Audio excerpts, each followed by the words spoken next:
September 7-ാം തീയതി വരുന്ന ചന്ദ്രഗ്രഹണം ഏതെല്ലാം രാശിക്കാരെയാണ് ബാധിക്കുന്നതെന്നും ചെയ്യേണ്ട പരിഹാരങ്ങൾ എന്തെല്ലാമാണെന്നും നോക്കാം.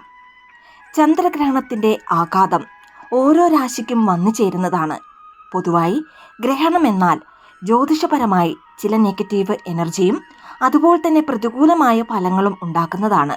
എന്നാൽ ഓരോ രാശിക്കാർക്കും ഗ്രഹണത്തിൻ്റെ സ്വാധീനം വ്യത്യസ്തമായിരിക്കും.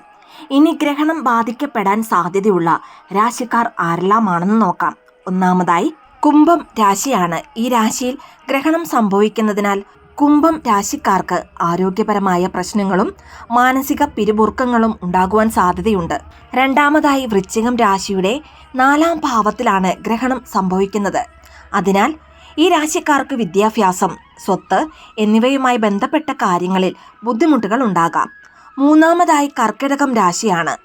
ഈ രാശിക്കാർക്ക് ഗ്രഹണം മൂലം വാഹന അപകടങ്ങളോ കുടുംബ പ്രശ്നങ്ങളോ വന്നു ചേരുവാനുള്ള സാധ്യതയുണ്ട്. അടുത്തതായി കന്നി രാശിയാണ്. ഇവർക്ക് ചില പ്രതികൂല സാഹചര്യങ്ങൾ ഉണ്ടാകുവാൻ സാധ്യത ഏറെയാണ്. അപകടകരമായ കാര്യങ്ങളിൽ ഏർപ്പെടാതിരിക്കുവാൻ ശ്രദ്ധിക്കുക. അടുത്തതായി തുലാം രാശിയാണ്. ഈ രാശിക്കാർക്ക് ആവശ്യമില്ലാതെ അമിത വികാരങ്ങളും ദേഷ്യവും വർദ്ധിക്കുവാൻ സാധ്യതയുണ്ട്.